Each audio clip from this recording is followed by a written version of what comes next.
સુરેન્દ્રનગરના કોંઢ ગામે power grid line નાખવા વિશે ખેડૂતોના વિરોધે ઉગ્ર સ્વરૂપ ધારણ કરી લીધું છે। હવે મોટી ટ્રેક્ટર રેલી થવા જઈ રહી છે અને મોટું આંદોલન થવાનું છે। ત્યારે હવે જે ટ્રેક્ટર રેલી કાલે એટલે કે શુક્રવારે થવાની હતી તે હવે નથી થવાની। પણ આ ટ્રેક્ટર રેલી ક્યારે થશે, આ આંદોલન ક્યાં પહોંચ્યું છે તેની વાત આ વિડીયોમાં। નમસ્કાર, હું હંસિની અને તમે જોઈ રહ્યા છો નિર્ભય ન્યૂઝ। સુરેન્દ્રનગરના ધાંગધ્રા પાસે આવેલા કોંઢ ગામના ખેડૂતોના ખેતરમાં જબરદસ્તી વીજ લાઇન નખાઈ રહી છે, જેનો ખેડૂતો આક્રમક વિરોધ કરી રહ્યા છે। આ મુદ્દાને લઈને ખેડૂતો અને સ્થાનિક તંત્ર આમને સામને આવી ગયા છે। કંપનીના અધિકારીઓ કામગીરી માટે પહોંચ્યા હતા ત્યારે સ્થિતિ વણસે નહીં તે માટે સુરેન્દ્રનગર જિલ્લા પોલીસ દ્વારા ચુસ્ત બંદોબસ્ત ગોઠવવામાં આવ્યો હતો। ઘટના સ્થળે જિલ્લા પોલીસ વડા, ડીવાયએસપી અને પીઆઈ સહિત અલગ અલગ પોલીસ મથકોના 400 થી વધુ પોલીસ જવાનોને તૈનાત કરાયા હતા અને આવા પોલીસના કડક જાપ્તા સાથે અધિકારીઓ વાડીના તાળા તોડીને ખેતરમાં પ્રવેશ્યા હતા અને કામગીરી શરૂ થઈ હતી। ત્યારે આ કામગીરીનો ખેડૂતોએ ઉગ્ર વિરોધ કર્યો હતો અને 44 જેટલા ખેડૂતોની પોલીસ અટકાયત કરી લીધી હતી। ખેડૂતો સાથે આવું વર્તન કરનાર પોલીસ વીજ કંપનીના અધિકારીઓના દમન સાથે સ્થાનિક તંત્ર ચૂપચાપ તમાશો બનીને જોતું રહ્યું। ત્યારે આ મામલે હવે ખેડૂતો આકરા પાણીએ છે અને એક વિશાળ ટ્રેક્ટર રેલી યોજીને ખેડૂતોએ સરકાર સામે પોતાના સંગઠનની ખેડૂત એકતાની તાકાત બતાવશે। ગઈકાલે ખેડૂત આગેવાન પાલ આંબલિયા હોય કે પછી કોંગ્રેસના લાલજી દેસાઈ સહિતના નેતાઓ પણ કોંઢ ગામે પહોંચ્યા હતા। એક વિશાળ સંમેલનનું આયોજન થયું હતું। ત્યારે જે ટ્રેક્ટર રેલી હવે કાલે થવાની હતી તે હવે શનિવારે થવાની છે। સૌથી પહેલા તો આ મામલાને લઈને લાલજી દેસાઈ વધુમાં શું વિગતો આપી છે તે સાંભળીએ। જય જવાન જય કિસાન। ગઈકાલે કોંઢ ગામમાં ધાંગધ્રા તાલુકાના સુરેન્દ્રનગર જિલ્લાનું જે કોંઢ ગામ છે ત્યાં ખેડૂતોની સભા થઈ હતી અને ત્યાં જાહેર કરેલું હતું કે શુક્રવારના દિવસે સુરેન્દ્રનગર રેલી લઈને જશું। ખેડૂતો બધા ત્યાં આવવાના હતા, પરંતુ આજે રજાનો દિવસ હોવાના કારણે આવતીકાલની મંજૂરી ન મળે એવું બની શકે અને સરકાર બાનું કાઢે એવું બની શકે અને એટલે આપણે સરકારને કોઈ બાનાબાજી જે છે એ કરવાનો મોકો આપવા નથી માગતા। માટે સુરેન્દ્રનગર જિલ્લાના આગેવાનોએ, કોંઢ ગામના આગેવાનોએ અને કિસાન સંઘર્ષ સમિતિ અને કિસાન કોંગ્રેસના આગેવાનોએ બધાએ મળીને એક એવો નિર્ણય કર્યો કે શુક્રવારના બદલે હવે શનિવારે 10 વાગે મેળાના મેદાનમાં મળશું સુરેન્દ્રનગર જિલ્લામાં અને ત્યાંથી ચાલતા કલેક્ટર કચેરીએ જવું એવો નિર્ણય કર્યો છે। 5મો શનિવાર છે એટલે રજા નથી, એટલે માટે શનિવારના દિવસે મિત્રો ફરી એક વખત શુક્રવારના બદલે હવે શનિવારના દિવસે પરમ દિવસે આપણે ત્યાં સુરેન્દ્રનગર મેળાના મેદાનમાં સવારે 10ના ટકોરે મળીએ છીએ। ખેડૂતોની વાત લઈને સૌએ આવવાનું છે। એટલે સુરેન્દ્રનગર જિલ્લાના અનેક ગામોમાં આ જ્યારે વીજળીના થાંભલા નીકળવાના છે ત્યારે માત્ર કોંઢ ગામ નહીં, એ સાપકડાની વાત હોય કે પછી કોંઢની વાત હોય કે પછી એક રતનપરની વાત હોય, બધા જ ગામો જ્યાં જ્યાંથી થાંભલાઓ નીકળવાના છે તે, અને બીજું કે એક ખેડૂતને દુઃખ હોય ત્યારે બીજા ખેડૂત ટેકો ન કરે તો ન ચાલે। આ થાંભલાઓ આજે હળવદ અને ધાંગધ્રા તરફ જે નીકળી રહ્યા છે એ થાંભલાઓ વઢવાણ, લીંબડી, મૂડી, લખતર અને પાટડી તાલુકાના અમુક વિસ્તાર, આ બધાને જે છે એ આવનાર સમયમાં ત્યાંથી લાઈન નીકળવાની છે। ત્યારે સૌને વિનંતી છે કે શનિવારે સવારે 10 વાગે સુરેન્દ્રનગરમાં મેળાના મેદાનમાં આપણે સૌ મળીએ છીએ અને ત્યાંથી કલેક્ટર કચેરીએ જશું। આપ સૌનો આભાર, ધન્યવાદ। મૂળ વિવાદ છે કે જમીન વળતરનો, જેમાં ખેડૂતો સાથે ભારેભાર અન્યાય થઈ રહ્યો છે અને તેમનું શોષણ થઈ રહ્યું છે। ખેડૂતોની કિંમતી અને ઉપજાઉ જમીનમાં વીજ લાઇનના થાંભલા નાખવાથી ખેતીને કાયમી મોટું નુકસાન પહોંચશે અને જમીનના બજાર ભાવ પણ ઘટી જશે। આથી ખેડૂતનો એક જ માંગ છે કે યોગ્ય વળતર આપવામાં આવે અને તેની લેખિત બાહેંધરી પણ આપવામાં આવે। સ્થાનિક ખેડૂતોનું એવું પણ કહેવું છે કે એક તો સંમતિ વગર સર્વે કર્યો છે અને સોમવારે સીધા પોલીસના ધાડેધાડા ખેતરમાં ઉતારી દેવાયા છે, જાણે કોઈ આતંકવાદીની ધરપકડ કરવાની હોય તેમ। કોઈ ખેડૂતને વાડીએ જવા દેવામાં નથી આવતા। ત્યારે અમારે તલની કાપણી કરવાની ને મગફળી વાવવાની સિઝન ચાલી રહી છે અત્યારે હાલ, પણ પોલીસ વાળા ગાયોને પણ પાણી પીવા માટે વાડીએ નથી જવા દેતા અને કોઈ માણસ વાડીએ જાય તો તેની સીધી જ અટકાયત કરીને ધાંગધ્રા પોલીસ સ્ટેશન લઈ જાય છે। ત્યારે જ્યારે કાલે આખું આ જે કોંગ્રેસના નેતાઓ છે અને જે કોંઢ ગામના લોકોનું આખું મોટું મહાસંમેલન મળ્યું હતું ત્યારે કોંગ્રેસ નેતા કરસનદાસ ભાદરકાએ શું કહ્યું તે પણ સાંભળીએ। जो संध्या टाइमे हाथ ऊंचो करियो छे तो मारा भाई लालजी भाई જે વાત કરી એ વાત સાથે હું સહમત છું, તમે પણ સહમત છો.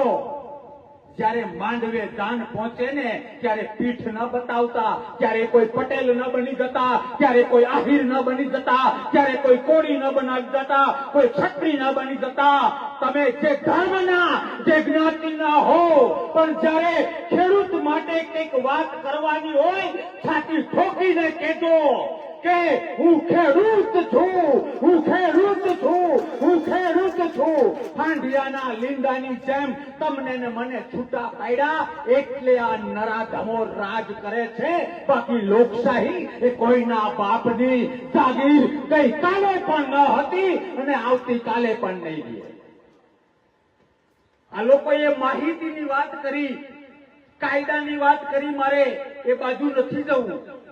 અને જ્યારે ભરતસિંહજી હોય, પાલભાઈ હોય, લાલજીભાઈ હોય, તો કાયદાકીય રીતે નૌચુકભાઈ હોય તો કાયદાકીય રીતે ઘણું બધું જાણે છે અને ઘણી બધી વાત થઈ, ઘણી બધી વાત થઈ. મારે એમાં નથી પડવું. મારે તમને વાસ્તવિકતા કેવી છે અને મારી છાપ કડવું બોલવાની છે. કાન આયા રાખજો, કાન. આંદોલનનું જે થવાનું હોય એ થાય, પણ તમને 3 પેઢી કામ ના આવે ને આ શબ્દો તો ગામમાં ઘૂસવા ન દેતા. લોકશાહીમાં લાલજીભાઈ કાયદો શું? લોકશાહીમાં કાયદો શું? કાયદો બાયદો કંકોડું કઈ હોતું નથી. લોકશાહીમાં 51% જે કે એ કાયદો, એ બાપ, એ બંધારણ, એ સુપ્રીમ કોર્ટ, એ હાઈકોર્ટ, એ ડિસ્ટ્રિક્ટ કોર્ટ અને એ સેકન્ડ કોર્ટ. કાયદાની પત્ર ઠોકે છે આ ખોટી ગવર્મેન્ટ. આ લોકોએ કદાચ રાજકીય વાત નહીં કરી હોય, પણ સત્યનો પૂજારી છું એટલે વાત કરું છું. આજે 27 તારીખ થઈ ગઈ, 26 તારીખે દાન દોડી હતી, હા કે ના? 28 તારીખે દાન પાછી ઘરે પહોંચી હતી, હા કે ના? 1 મહિનામાં છૂટાછેડા થઈ ગયા, હજી પાછા નથી વળતા, પાછા નથી વળતા. આ લોકો ગમે એટલી મહેનત કરશે તો ભેગું નહીં થાય. એટલા માટે તમને 2 હાથ અને ત્રીજું માથું જોડીને વિનંતી કરું છું. મારે ખાલી 2-5 મિનિટમાં 1-2 એક્ઝામ્પલ આપવા છે. મેં સ્વીકાર્યું કે આપણે ખેડૂત છીએ. અહીંયા મજૂરી શું ચાલે છે એક દિવસની? 400 રૂપિયા. તમારા ગામની અંદર માનો કે 3 ભાઈઓ છે જે મજૂરી કરે છે. વાત સમજવાનો પ્રયત્ન કરજો. ભેગા થવાથી, મોટી મોટી બૂમો પાડવાથી કામ નથી થતા. કામ લોકશાહીમાં જો બાપ બનવું હોય તો એક થવું પડે. ગલુડિયાને બટકું નાખે અને ગલુડિયું પૂછડી પટપટાવે એ માટે તમારી અને મારી માએ 9 મહિનાના પેટમાં તમને અને મને નથી રાખ્યા. એ રામાપીરના સાનિધ્યમાં પ્રતિજ્ઞા લઈને જજો.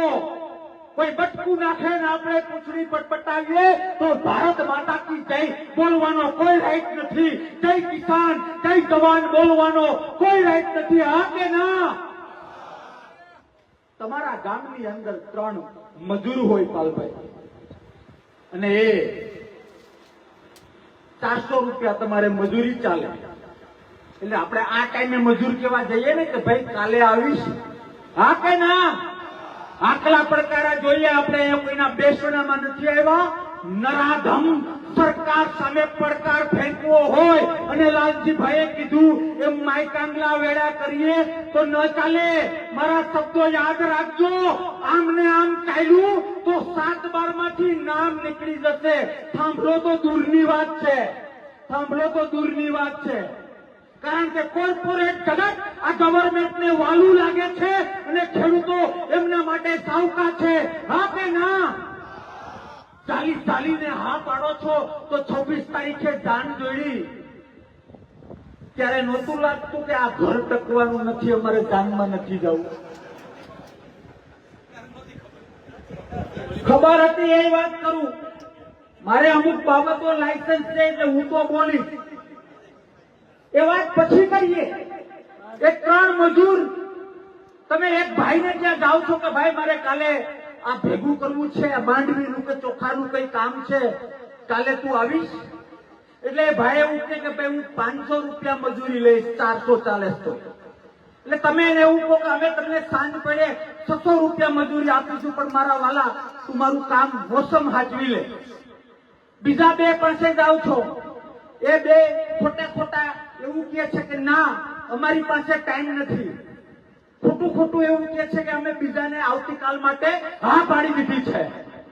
મારી વાત સમજવાની પ્રયત્ન કરજો. બીજે દિવસે એ મજૂર તમારા ખેતરમાં આવે છે, તમારું આખું પરિવાર અને એ મજૂર તમારા પોતાના કરતા પણ 10 ગણું કામ કરે છે. અને જે બે લોકોએ ઘડીક વારે પછી કરશું તો આમાં ભાઈ મજા નથી આવતી, ડિસ્ટર્બ થવાય. જો કે આ સમગ્ર વાતને લઈને સવાલ એ પણ ઉઠી રહ્યા છે કે બોટાદ માર્કેટિંગ યાર્ડમાં કડદા પ્રથા જેવા અન્યાય સામે લડત આપીને ખેડૂતોના શોષણ સામે જેમણે સતત અવાજ ઉઠાવ્યો છે તેવા રાજુ કરપડા કેમ ચૂપ છે? આ સમગ્ર મામલે ભારતીય જનતા પાર્ટીના નેતાઓને પણ ઘણા બધા સવાલ પૂછવામાં આવી રહ્યા છે. તો આ નેતાઓ કેમ અત્યારે હાલ ચૂપી શાંતિને બેઠા છે? એવા પણ ઘણા સવાલો અત્યારે હાલ ઉભા થઈ રહ્યા છે, કારણ કે ગુજરાતમાં દિવસે ને દિવસે એક બાદ એક ખેડૂતોની સાથે અન્યાય થતા હોય એવા ઘણા બધા કિસ્સાઓ છે તે વધી રહ્યા છે. એક તરફ ક્યાંક ખેડૂતો છે એ લોકોને પૂરતો ભાવ નથી મળતો, બીજી બાજુ ખેડૂતોની જે સમસ્યા છે એના ઉકેલ માટે ખેડૂતો છે તે સરકારની સામે ઘણી બધી વખત રજૂઆત કરે છે, પણ તેમને લઈને કોઈ જ નિરાકરણ આપવામાં નથી આવતું. ત્યારે હવે જે સુરેન્દ્રનગરનો આખો આ જે વિવાદ સામે આવ્યો છે કોંડ ગામનો, અને એમાં પણ ખેડૂતોની સાથે જે અન્યાય થઈ રહ્યો છે એવા આક્ષેપોની સાથે જે રીતે કોંગ્રેસ મેદાને આવ્યું છે, આખી ટ્રેક્ટર રેલી થવાની છે, અને ટ્રેક્ટર રેલી જે આવતીકાલે થવાની હતી એ જ હવે શનિવારના દિવસે સવારે 10 વાગે થવાની છે એવી માહિતી લાલજી દેસાઈ દ્વારા આપવામાં આવી છે. ત્યારે હવે સવાલ એ પણ છે કે જે સમયે ટ્રેક્ટર રેલી યોજાશે ત્યારે પણ ચોક્કસથી કોઈક નવા જૂની થઈ શકે છે. આ સમગ્ર વિષયને લઈને તમારો શું અભિપ્રાય છે અમને કમેન્ટ કરીને ચોક્કસથી જણાવજો. તેની સાથે અમારી ચેનલ નિર્ભય ન્યૂઝને લાઇક, શેર અને સબસ્ક્રાઇબ કરવાનું ભૂલશો નહીં. નમસ્કાર.